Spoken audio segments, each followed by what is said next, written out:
And we are recording, and here I sit with the wonderful Mayet Leilani. My name is Stewart Pearce, and this is Mayet. And Mayet and I met several months ago. We're recording in 2020, in fact, in the late summer of 2020. And when we met, we had this remarkable connection on a soul level. And Mayet was really, really gracious and full of kindness, coming on to a series of dialogues that I created with remarkable female soul keepers, soul stewards. And she came on, it's called Deep Dialogues. And we liked each other so much that we decided we had to keep on talking about the wonderful interconnectivity of the way that our spirit dances together. So we become almost like one spirit. Mm. And so here we are recording a conversation today about the whole substance of mystical relationships, and of course how mystical relationships can reach into a series of very remarkable transfiguring or transcendental energies that are principally keyed or triggered by love. And that's our source code.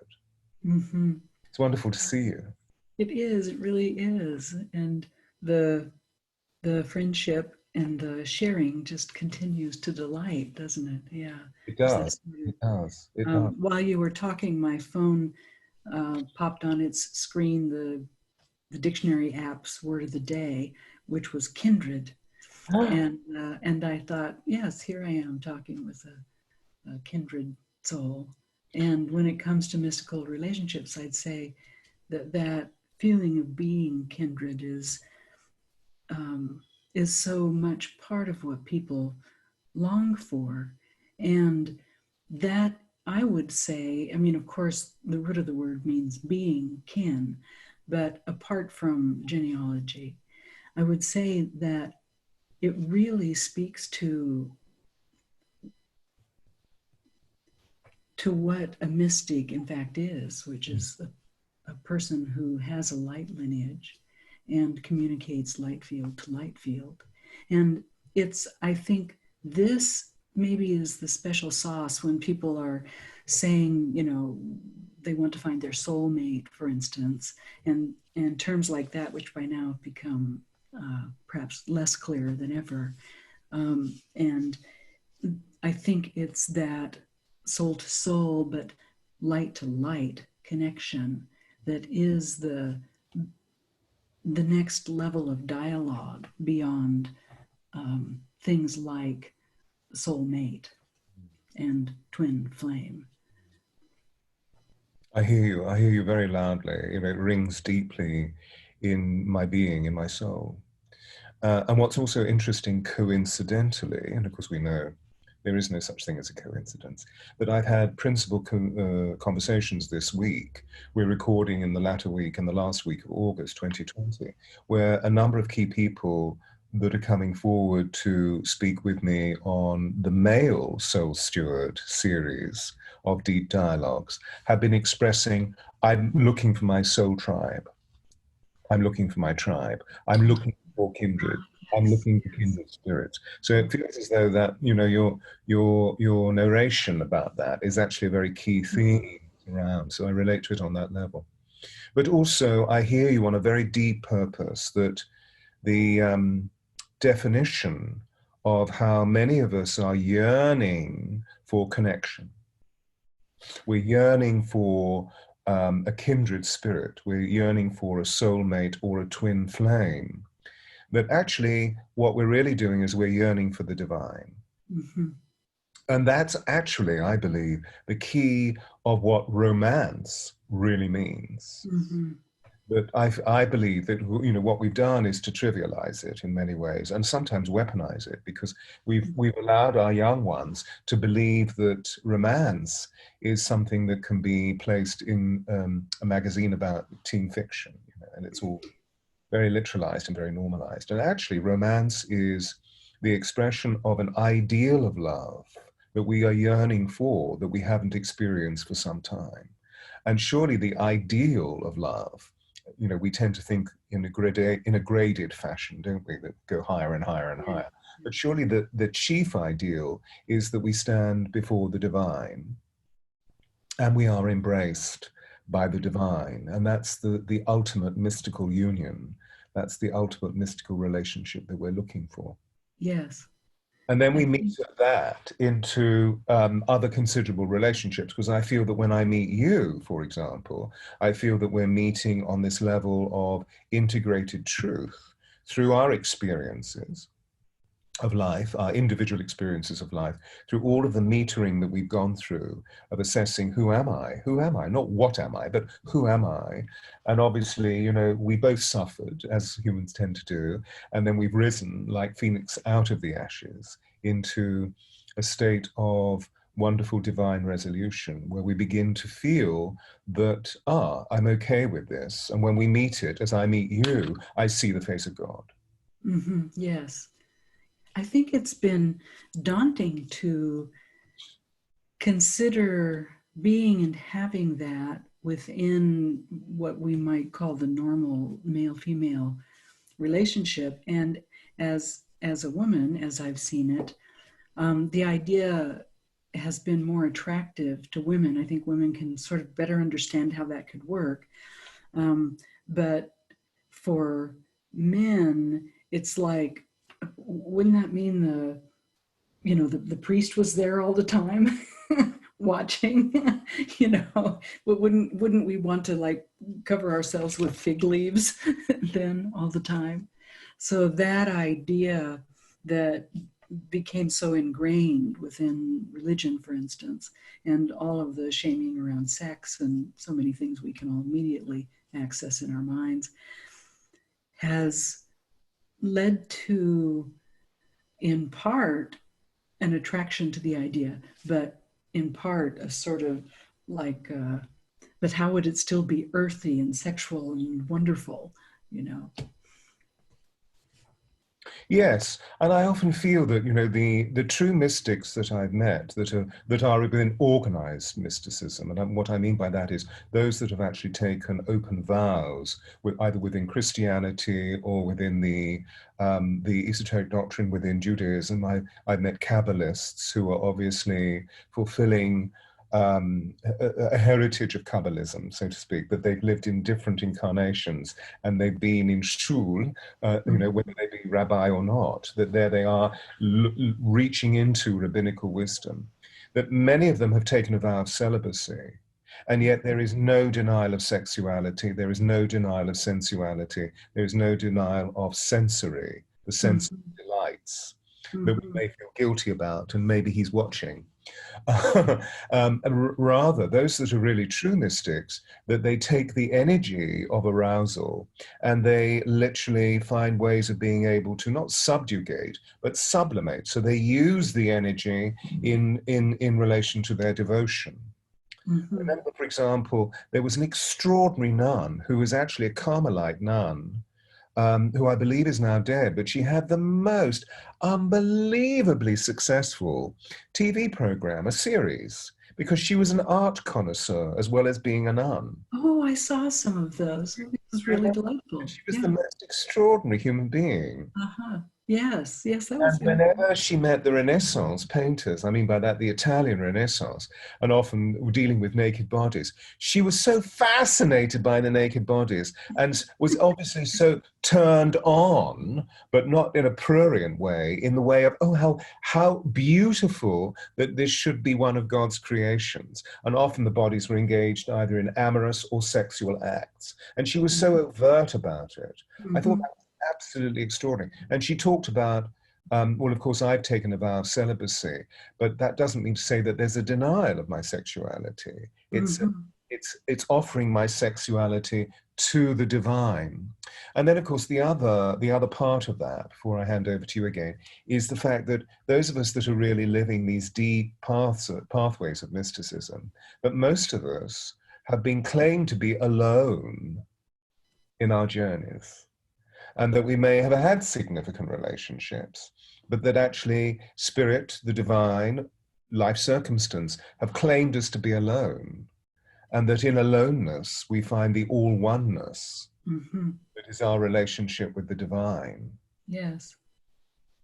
Until we decide to, okay, well, this is really great. Thank you very much. Now, what I'd like to do is to use all of this extraordinary information about my emotionality and about the way that I use my creative power. I would like to find out what it is living in a very intimate, significant human relationship, to see if I can actually remain centered, to see that I can remain true and not Right. compromise myself, and to see if I can remain absolutely loving in all of the actions of what that relationship means. And of course, Yes. those of us that have been in relationships, intimate sexual relationships, or indeed loving relationships, we all know that the other partner can be very testing of us.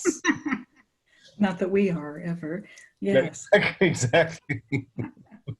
I know a very long-term relationship that I had, which went on for many years.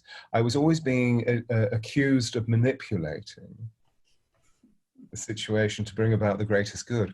And I, in all due humility and truth, I would often say, I think what you mean is that I'm engineering something. I don't feel I'm a manipulator. This is not some selfish narcissistic gain. It's just that I feel in this particular regard that this idea is actually preferable to that idea. Mm-hmm. To embrace, I'm engineering, not manipulating. But of course, what's interesting is that that's an indication that the other was feeling insecure about the notion of the idea that it was better than his or hers. And in Mm-hmm. my case, it was his. And that what he was trying to do is to project his inefficiency or his I am not good enough onto me, and therefore I was manipulative. Mm-hmm. Right. He would then So we learn. feel manipulative um, because of his basis, his view, his perspective. Right. Then it would make that manipulative. We're discussing really the very real problems of bringing what we're talking about when we say divine love or the divine light, bringing that aspect into a relationship. I'm reminded that I spent a long weekend with Barbara Marks Hubbard at her home after we'd done an event together. And in the course of many cups of tea and girlfriend kind of sharing, she mentioned that within the previous couple of years, her very long-term relationship had changed considerably. And I asked, oh, are you no longer with so-and-so? And she said, no, that wasn't the change. The change was, and by this time, Barbara was in her 80s, she said, he, being 10 years younger than me, came to me and said, darling, I really still want sex. And she said to me, and of course, I'm just kind of past all that. My hormones sort of slowly declined, and I didn't ever do anything about that. And our relationship adapted to that, and we even saw opportunities and went through all of that. And now here he is, sort of changing the game. And I don't feel like I any longer have the equipment, and I suppose I could have thought of taking hormones or something like that, but that's not where we went. And we always would stay in honest dialogue. So he would, or I would say wherever we truly were. So he had said, and then that became a dialogue about, how much did it matter? And was it a deal breaker? And what will we do about that? Because it's brought into the environment that we continue to create together.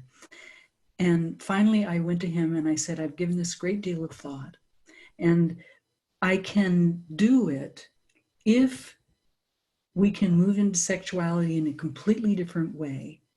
And if I can really come from the divine feminine and we can bring that divine aspect in. And she said he was so daunted by that, yet he was a man of like mind, very much of like mind to her.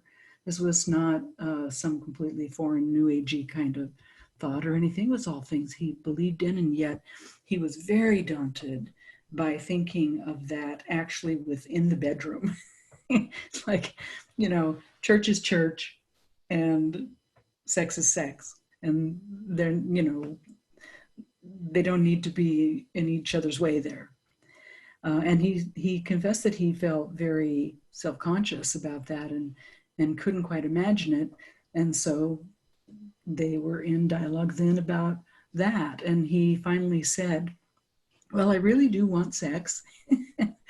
and I'm intrigued by the idea. Frankly, I can't imagine it. I can't imagine from how sex feels to me as a man. Like, I think I'd lose my erection, he said. And so I can't, it doesn't sound very sexual, really. And won't it mean we'll lose our earthiness?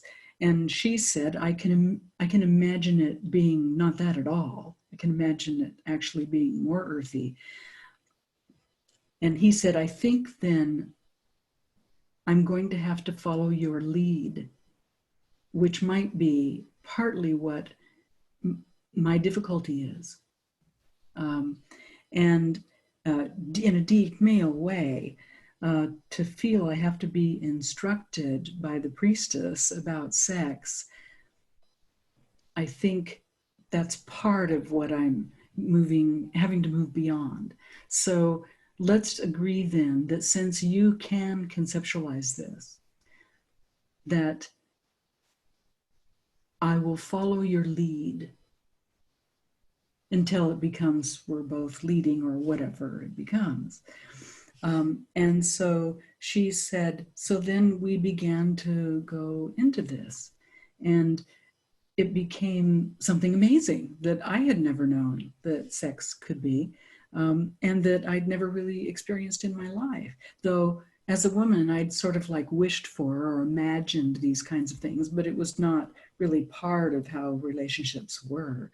And so I had not brought myself to it any sooner. And she said, I was so surprised to bring myself to it when all that was finished. So I think that that story really shows we may long for expressing more of the divine frequencies in any kind of relating, but there are some real practical problems with that in how we've come to think and weird ideas about what we think that would mean or look like. Amazing story. Amazing. You said a moment ago, I think before we started recording, that you had expressed to someone, I have the same practical concerns or movement toward fear or whatever things as anybody else. And I think that hits at, we don't think divinity has that, but divinity in form, in a human body, that's part of what it's all about. It's not about eradicating the form or the fears or the whatever. Certainly not about quitting to eating or pooping or sorry, people, we're sort of using all the words, aren't we? It's not about that. And yet we believe it is. We do think. Oh, absolutely. And I remember many, many, many years ago, I was trying to access why I had a complex. And the complex was called separation anxiety. I didn't know what it was called, but it was defined by an Israeli friend of mine when I was, I was on a sacred pilgrimage in Israel, and I was leading a very significant being, and for 3 or 4 days I had this interminable sickness of weeping and lamentation. And she said, "Oh, you're experiencing separation anxiety." And suddenly, it was called something, and so I had a handle on it. Oh, that's what it is. And I knew the impulse because it had been going on all my life. And so she said, the issue is that you're non-nomadic, you're a fixed sign, so you don't know how to move easily. And each movement is not ritualized. Each movement is never sacred. So you're never fully in the warm embrace of what the divine is all about. Go and live with the Bedouin. And I said, well, Thanks for the deduction. But what do you mean go and live with the Bedouin? She said, no, I'm serious. I can organize it for you if you like.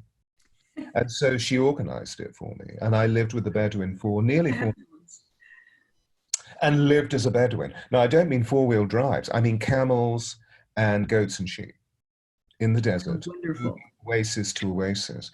And it was one of the most staggering experiences in my entire life because it taught me so many things. Anyway, the point of the story is that each action was dedicated to the divine. Mm-hmm. Pooping in the desert, you know, there's a ritual. Hooping? Pooping, shitting, Oh, pooping, yes. because there's no lavatory, there's no WC. So, What do? Do it in the oasis? No, of course not. mm-hmm. So there's a whole social system which is Mm-hmm. ritualized, and and the sparkling. I mean, there were many aspects of that social system, which it seems apropos the story that you were telling about Barbara and her partner, that Mm-hmm. he was having to actually describe. Was actually having to enter into a definition of the social systems that he took completely for granted, and yet we needed to reinvent them to find ways of dynamically moving into the essence of what the relationship was all about in the joined intention, in the co-creation of let's make love, but it has to be a sacred act. It has to be sacred sexuality. And, going back to the Bedouins, one of the extraordinary things was that they were so acutely aware all the time. They were so present. They spent many hours just being. The Western mind, through the lens of Western thought, looks and thinks, why are they being so lazy? Why are they being so idle? Mm-hmm. Not doing anything. But actually what they were doing is just being. Mm-hmm. So when they looked at you, there was none of this Western going on in either minds or in the space between. They would just look at you, and their eyes were so focused because of the immense inner stillness that you would feel that they were boring into your soul. So they had this ability not just to do this with human and with each element of nature, and particularly they all knew instantaneously it's time to leave. Mm-hmm. Sometimes it would take place in the middle of the night. It wasn't just during the day, because most of the time we didn't travel by day because it was so hot in the desert that we traveled by night. And they, I would be awoken. The eldest son, there were 16 of us, and the eldest son spoke English. Nobody else spoke English. So he was my interpreter. He was extraordinary, Muhammad.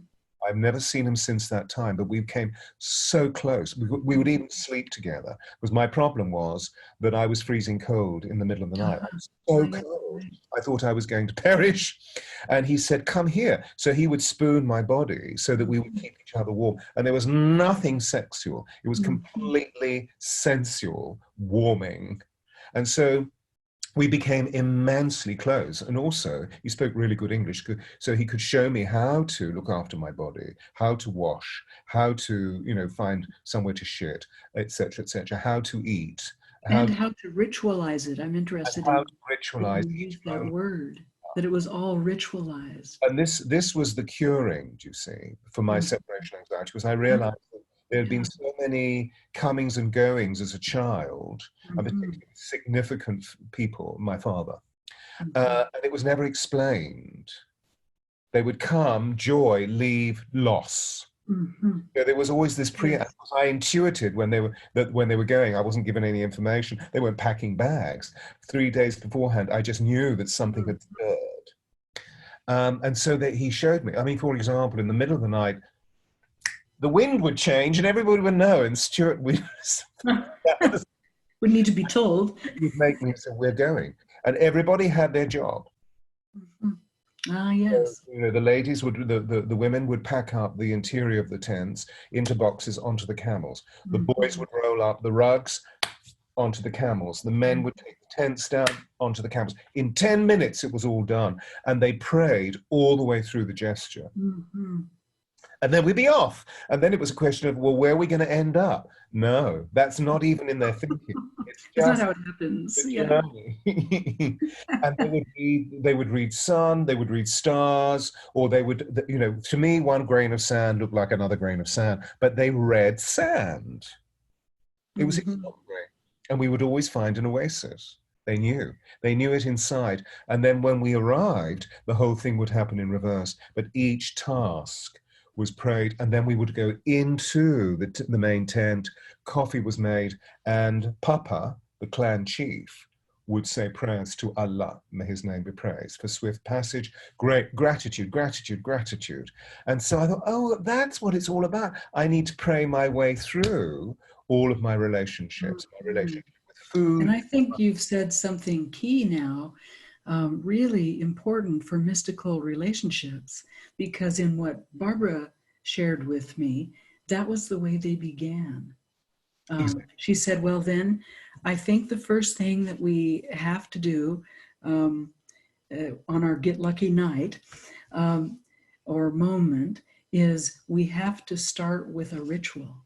Yes, yes, And that uh, reclaiming a ritual in the individual life is something that I think Western society has very, very much to learn from. Having lost,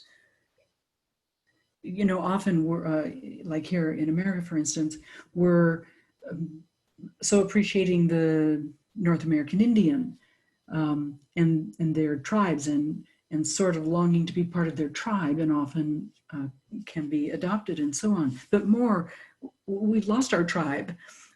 We don't really know our tribe, and therefore we don't know the rituals of how to be in something, and that can become uh, stifling and limiting.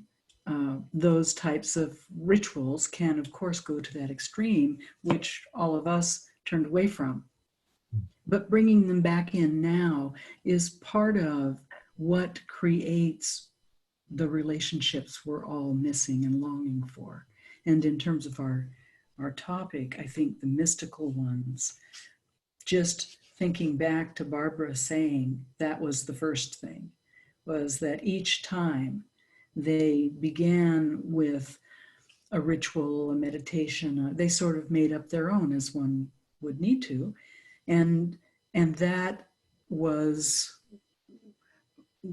they did the things, starting the things like we might imagine, but gazing into one another's eyes until there was that feeling of actually perceiving the soul that was there, the soul that is neither of them, of course, and then bringing that soul in. But that is a technique that is essentially a ritual to lead two people into something new. I think that you and I may have more rituals in our life, as mystics may think about rituals more often, because it is part of the lineage of a mystic. But for the most part, it's so easy to be too busy in the day to have any ritual or to ritualize anything, and certainly not pooping. There's not time for ritualizing what might seem more likely sacred moments. well, it's just an irritant, isn't it? I've got to empty my body rather than wait a minute. No, this is. Yes, let's get rid of that and not think about it. I know that when we were chatting initially about, well, where are we going with this extraordinary conversation? We've got a title, but and one of the degrees that was so extraordinary was the fact that, and I feel it's important to bring it in this moment, is the nature of reverence, the nature of Oh, grace. yes. That Yeah. what is reverent about regarding our bodies with such love, with such honor, with such respect, Mm, that we know that from a physiological point of view, there is a call of nature, as we call it, mm-hmm. and that we need to go to wherever we need to go. It may be a hole in the forest, in the ground, I mean, or it may be we go to a WC, it may be, whatever our social organizational social systems are, that we honor that. And actually, Mm-hmm. when we think about it, it's so basic to us all that it indicates an inherent spiritual toolkit, because most people regard pooping as a private activity, and most people regard it as being an activity that where there's an opportunity for internalization. Mm-hmm. The difficulty is that the doing mind conspiracy takes over. So we take the newspaper to the John, or we take our cell phones to the John, or the laptop to the John, and we can. Right. But it's a moment for internal reverie. That's the point. And what we're really saying, I feel, is that we need to ritualize that experience. We need to come out of the anesthesia of, no, it's just another doing, and recognize this extraordinary moment of privacy. Because it's about the word you used, honoring, respect. Yeah. And it's about bringing awareness. Yes, yes. Getting in the present, as one often says, being in the present. So it's really a moment with the body. I have a body. Yes. And yes. honoring the body and its needs, and not being revolted by the body and its and that was the way that I discovered sexuality. That's when I discovered it, because it actually, the ha moment was in the middle of the Mass. Because I was fixated, because I was brought up a Christian. I was brought up a Christian within a context of Protestantism. So my parents were Protestants, they weren't Catholics. But we went to a very old church all the time, and it was and now I appreciate its architecture, but it was really, really, really dull, with the priest saying things like, "Our Father, which art in heaven, hallowed be thy name." And I was thinking, human beings don't talk like that. What are they doing at the age of 8, I don't know, 6, 7, 8, 9? And then when it's a long story, but basically, when I moved into secondary education, when I moved into high school, the initial high school that I went to, I was brutalized. So I was moved away from that into another high school, which was a bit of an inconvenience for my father, but it was a saving grace for me, because the school was based on Anglo-Catholic principles. So we're still Protestant, but we celebrated the Mass twice a week as though it were Roman. So there was the theater of ritual. Yes. So beautiful. And of course, I was so fascinated by these extraordinary prayers, these wonderful vestments, all the bells and smells of Roman Catholicism. Were enraptured within, that it became a turn on for me. I was sensually, and because I had all of these, at the age of 15, all of these hormones, I didn't know how to live my testosterone, I had an erection all the time. So it became part of that. And then that's when I saw it. That's what I need in my life. It's not about just the physiological action of becoming stimulated and then coming. It's actually about making love in this way. And because I had that thought, immediately the human being that was to become the vessel of my love appeared in front of me. And yes. what's interesting is that this was a very good person who was older than I, and I did the seducing, but it was all sacred sexuality. So each moment was ritualized.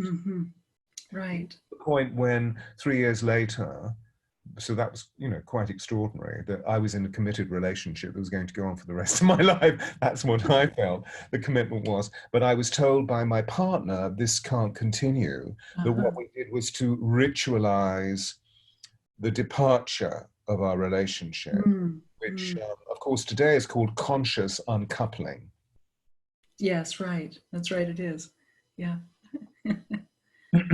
But what's interesting in all of this, it seems that there's an adherent, there's as it were, cosmic goo that is drawing us, on a very pleasant level, which is that in this space, there is the expression of grace, which inherently has respect for other, even if they are being naughty or challenging in some way, that there's a respect for who they are in essence. And therefore we move into that space of reverence and grace, which is the cosmic goo that keeps it all moving, because essentially it's all based on love. Yes. If I may just add one last thought before I want to hand over to you. And therefore I am desirous of each of us, even in our casual relationships, to bring in reverence. meaning that we formulate a physical action, a physical behavior that is about honoring other. And of course, the fun one that we're using at the moment is namaste, which of course means, hi, the God within me sees the God within you, and it's wonderful for us to play. So we're already there, we're conscious with that. Now, I try doing this everywhere, even when I go and, several times a week, I love to go to the coffee shop and get a coconut latte. Anytime I drink coffee, and it's just so delicious. They all know that I go in and I always, no matter how, I've got crowds of people behind me, so they always bow to me. And then they say, we know what you want. You see, isn't that interesting? That in that space of reverence, they know, okay, you could say, well, that's just repetitive behaviors. They know I'm going to say, could I have a coconut latte, please? Actually, they know we know what you want because we're already in a space of grace. So we can intuitively read. And that reverence, that idea of bringing in reverence. We all know that amongst Indigenous people, they find our questions about what is sacred, is that mountain sacred? Is this the sacred tree? They often find this perplexing. And we're trying to find their, in a way, religion, their belief system about spirituality. And again, I have seen amongst vastly different types of Indigenous peoples, they don't have this. It's all sacred. It's all sacred. Nothing is, in fact, more sacred, unless we've had more time with ritual there. So, we liked this place on the mountain and we started going there a lot, and it became our sacred mountain. So it became sacred to us, but not because it was in itself somehow more sacred than something else. So they have this understanding very clearly in their lives. And that is, they honor the sacredness in everything. And they express gratitude to it, all sorts of ways of honoring that is sacred, generously provided, and so forth. And I think I've said to you before, when it comes to loving ourselves, we're trying so hard to get self-esteem, but it's not something to get that we lack because of something that happened in our childhood, which may in fact have given us problems liking ourselves. But the way to gain that is to honor oneself, is through the act of honoring oneself. So I like to flip that around, esteem yourself. And what you've just been talking about is esteeming the other. And so I think in a mystical relationship, then the idea of esteeming one another must be part of what we're so deeply longing for, is to be esteemed and to have another to esteem. And difficulties certainly arise the moment we step off of that path of esteeming ourselves and esteeming the other. And so there are acts of honoring, and those are called rituals. And I just wanted to break that down for those who are listening, because ritual seems like, so what would that be exactly? Do I have to wave incense before I have sex? Or what does that mean? It's to be honoring, which is in itself an attitude.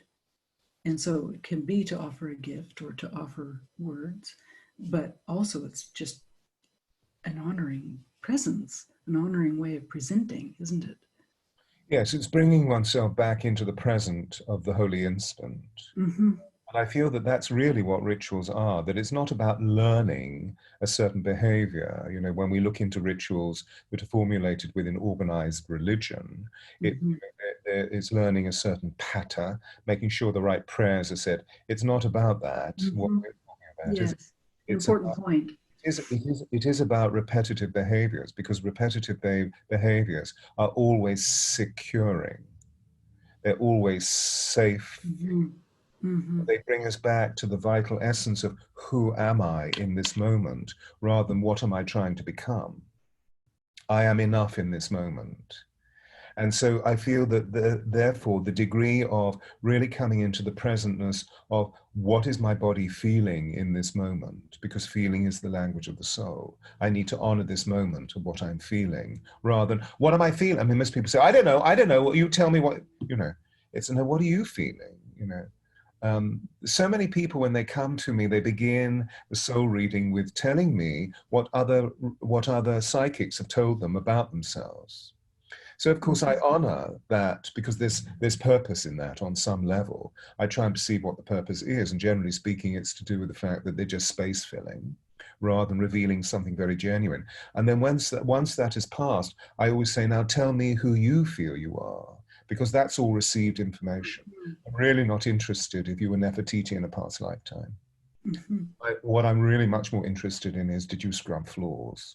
Mm-hmm.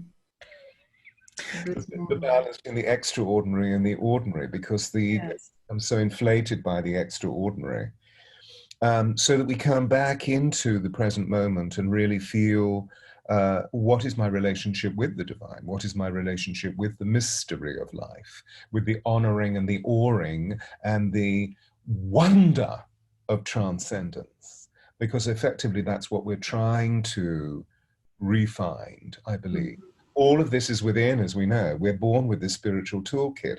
It's just that the conditioning experience of our lives and the way we're socialized and educated is that we forget about it. Mm-hmm. And now we're saying, earlier this morning, when I was just preparing to come and see you and to have this wonderful conversation, I was listening to Oprah. And Oprah was sharing that extraordinary gift or ritual or rite or prayer, which is a gratitude.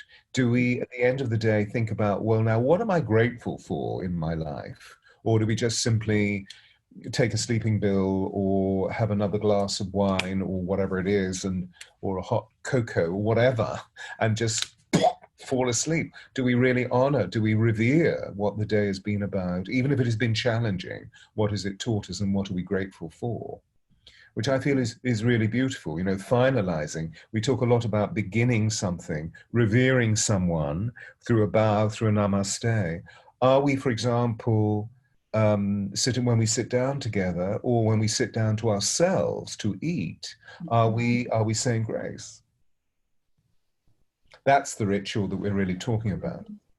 That there's that level of mindfulness that brings us right into the body. And it's bringing then our consciousness, becoming conscious, and not mindless or unconscious, being awake. And that's the practice, if you will, that we're all involved in, is this wonderful opportunity to bring the consciousness that we really are, this extraordinary consciousness that we are, into more activities and more moments of our life, increasingly more and more seamlessly, and doing that while we're in a human suit, Yes. which is so messy and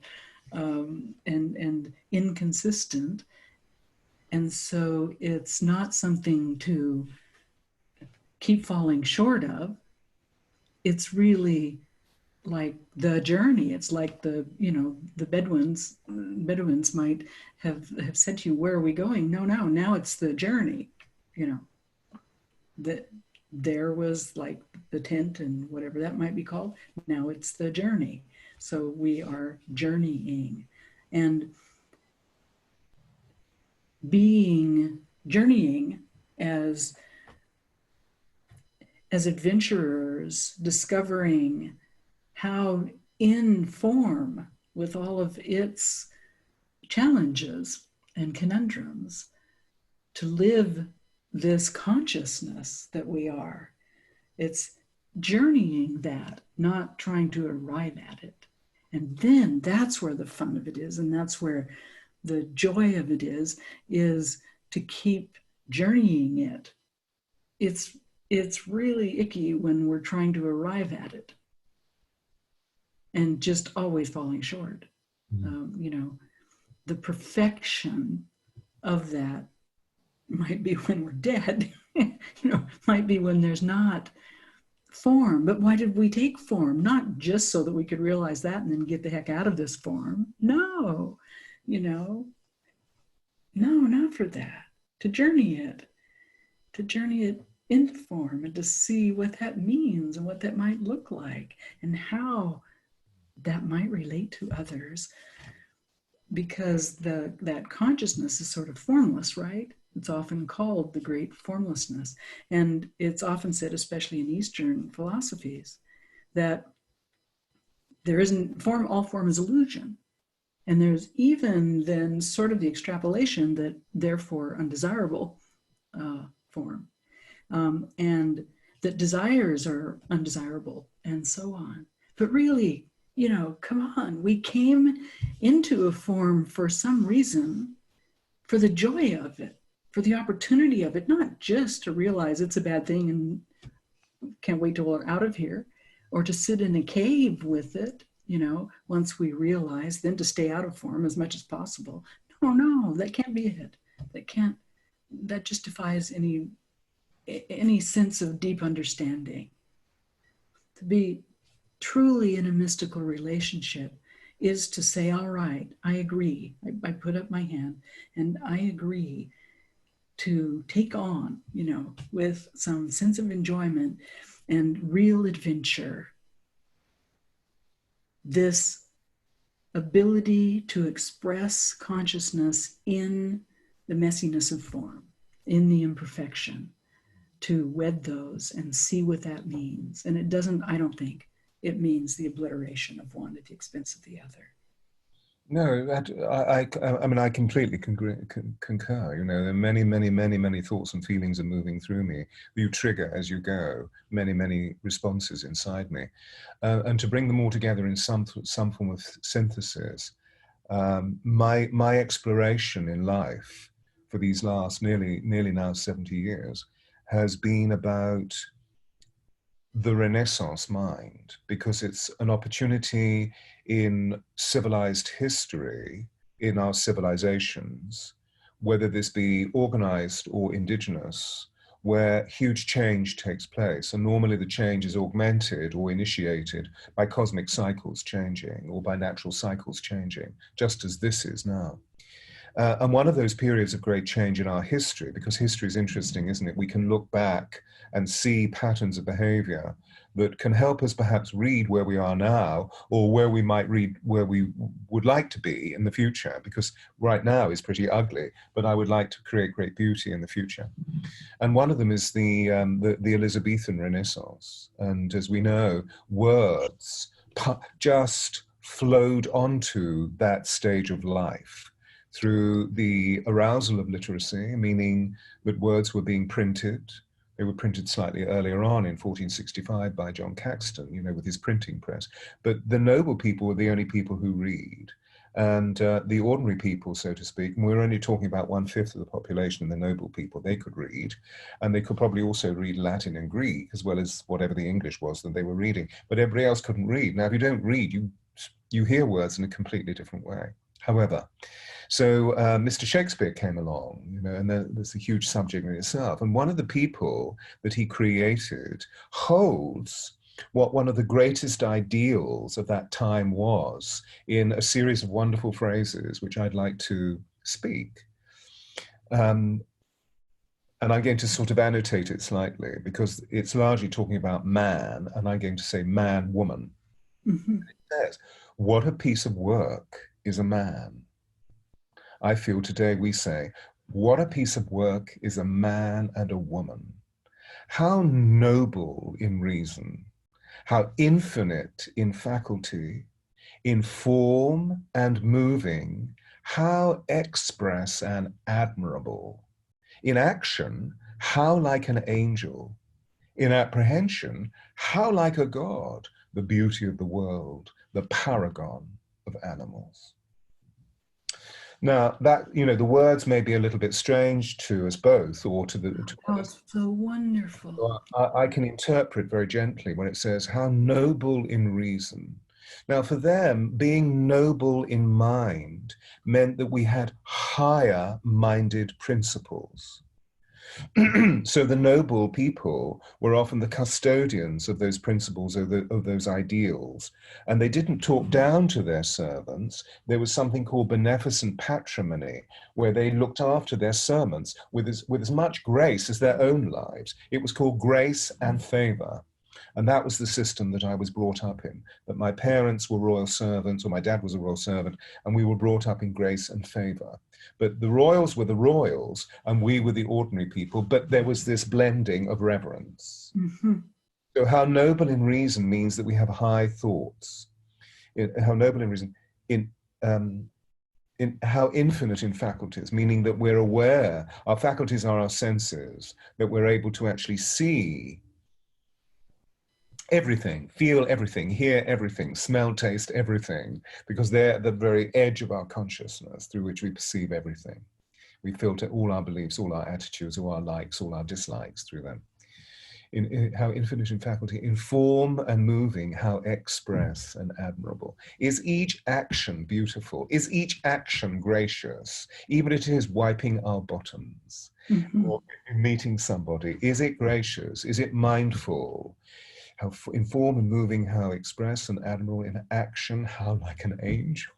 That everything that they did was angelic, meaning, no, humans are humans and angels are angels. But why can't humans become like angels? Meaning that angels are omniscient, ubiquitous, so they see everything, they feel everything, they are everywhere at once, but they're always loving. Mm-hmm. Angels love for the sake of love. Human beings love for the sake of being loved. In apprehension, how like a god. Wow. Now, apprehension to them was again finer feeling. Comprehension was thinking, but apprehension was feeling. And it's interesting today, we've annotated that word and we talk about apprehending somebody, which is apprehending a criminal. We've changed it completely. Whereas for them, it was about the inner sensing of the universe. A reflection of God, the paragon of animals. It speaks for itself. So really what we're trying to do, I feel, is to awaken within us, and with all those people who hopefully will listen into our conversation, these divine precepts that are our spiritual toolkit, that are completely inherent to us, because nothing have I said that we disagree with. It's all, that's what we are, human beings. And so we're ritualizing the whole substance of the mysticism, which is really the higher principle, the higher ideal of our relationship with the divine, and drawing all of those energies into the sanctity of each moment, and therefore into each action. It's really, really do. I mean, when things are going well between us, but what happens when the fur flies? Yes. Yes. And that's, I would say, as we come closer to the end of our time today, let's get messy. If we're talking about mystical relationships and all of those longed for things that would mean to us when we say soulmate and twin flame, and we're talking about union with spirit brought into relationship, and we're wanting a companion for that. And so I would say then, understanding that deep longing in us and what we're longing for, let's get messy. Let's roll up our sleeves and get messy together, as opposed to let's light a candle and say Om forever, and forget about life, forget about screaming babies, dirty diapers, and all the things that come with. No, let's be human, pioneering, expressing, be in that human thing, so that there will be the amazing moments when we've done it. And then the crashing falls on our head when we're so far from it. And let's have both. Let's know that's what we mean. Not, oh no, why did we lose this wonderful thing that we are meant to keep forever, forever. No, we're meant to be human and be messy and be doing it, being it, and seeing what on earth does that mean and how far we can go with it, but not as the longing is like the North Star that shows the path. It's not the end that we're never getting to because we so fall short all the time. It's not that. It's journey with it. I was reminded of an action that took place in my life a few years ago with a godson, whose mother is a soul sister and is a single parent. And so she's asked me if I would be both psychically, mentally, spiritually, and physically as custodial of his growing as possible. The brunt of the responsibility lies on her shoulders, of course, which is what the uniqueness of the incarnation is all about, that they would choose one another, but there wouldn't be a father. However, so I step in whenever the surrogacy can happen. And of course, I have a very, very busy life and I'm always on the road geographically. It means I'm somewhere in the world. So it's an interesting relationship to keep consistent and to keep ritualizing mindfulness. However, there's this part of this is the story I'm going to tell. That the crisis took place because Clarence died. This is an 8-year-old boy, and Clarence is the cat. Clarence is the Siamese. So there's a big drama because Clarence has died, and little one is being introduced to sorrow, loss, grieving, etc., etc. And of course, we all know that's shitty. It's not nice to go through. It's jagged. It has barbed wire in it. It's ugly, and it's sometimes we drop into pools of water that are really, really, really deep, and we can hardly breathe. You know, it's a really painful experience. However, so it happened 2 days before my arrival back. And as soon as I came back from my journey, I went and saw this little boy and mama, and here he is, as soon as he saw me. So I said, okay, so come here. And I said, what do you want me to do? And he said, can you pick me up? So I said, okay, darling. So I picked him up and he's here. This is 7 years of age. He's here, weeping, weeping, weeping. And I said, okay, tell me what's going on. What are you feeling? He said, Clarence has died. And I said, okay, darling. So now that's one perception, but there's another perception. And he suddenly became really silent. What's that? Whispering into my ear. So I said, well, the other perception is that Clarence has gone to heaven. He hasn't left us. He's still here. It's just his body is not here. He's gone to heaven. And you know why he's gone to heaven? I think that's a really good thought, said this little one. So I said, he's gone to heaven because Clarence was such a good friend to us. He always gave us love. He always received love. He was always funny. We always had great stories with him. And look how we played with him. And he was such an amazing friend. But now he's gone on another journey. Okay, you can now put me down, says this 7-year-old. I put him down. And he's standing in front of me and I'm thinking, oh my goodness, he's so beautiful. Now what's going to come out of his mouth? You know, out of the mouths of babes, sucklings. And this child really quickens each moment and says something unusual. And he looked at me and he was slightly soft focused, you know, almost as though he was dazed. And he said, Stewart, I think you're God. And I said, oh, that's nice. Why's that? He said, because I'm looking at you and I can see light shimmering from your body. And you know why I know you're God, don't you? And I said, no, darling, why? And he said, because I'm also God. Because I can see light shimmering. I mean, I could go on, but I won't. I mean, it says it all, doesn't it? You know, that the tragedy of life is honored.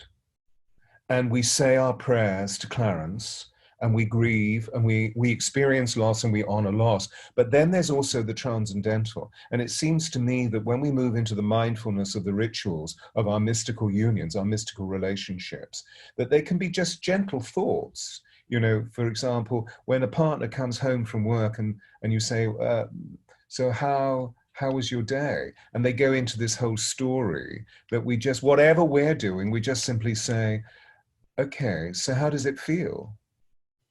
And they say, actually, it feels awful. Okay, so firstly, I want to tell you how much I love you.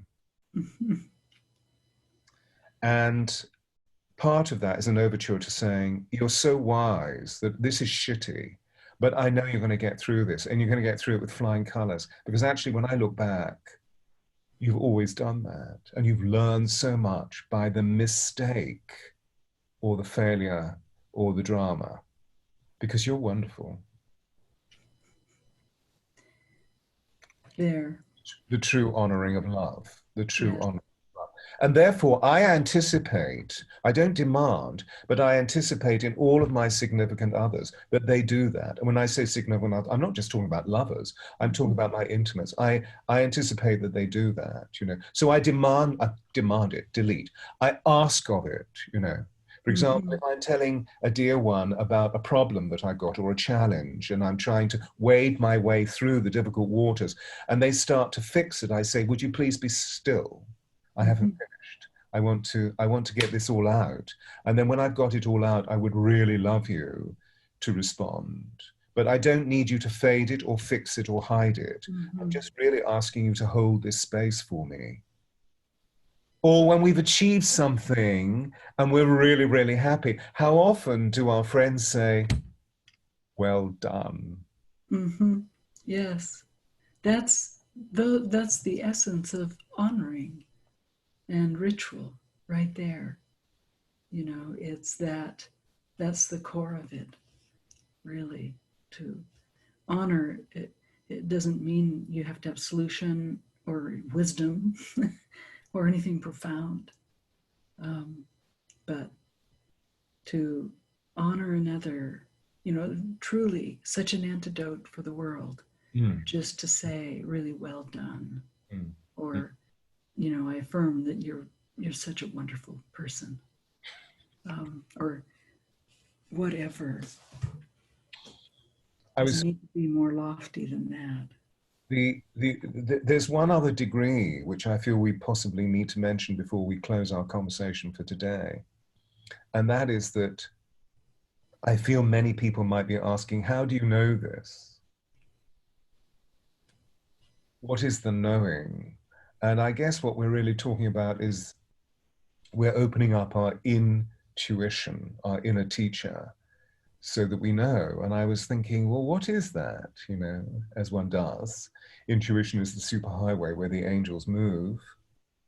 And I came up with this phrase: intuition is when you don't know how you know, but somehow you know, yet you knew, and that is all you really need to know.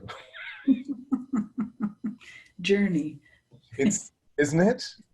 Yes, And because the it's journey itself is knowing, just which and is our great how imperative. because people are always saying to me, how do you know that? You know, me not how did you acquire that information, but how do you know, if somebody comes and you have an immediate intuitive reading of a certain, how did you know that? Because it's obvious they're celebrating the truth of the situation, the truth of that moment, that instant, that holy instant. How does one know? Well, I believe it's to do with the fact that we're really ritualizing the mystical relationship that we have with ourselves. And within that, there is always the degree of stillness and observation. And so we're given the time in that fabric to feel deeply that substance of, I just know I love you. I just know. And I that also know that you're knowing being that really stupid in this moment, you know, whatever the observation is.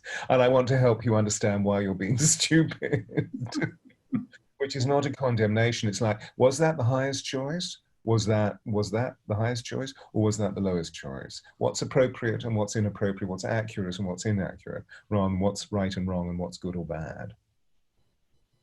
So everything is okay. It's just, let's measure it. to What's know the what we long for is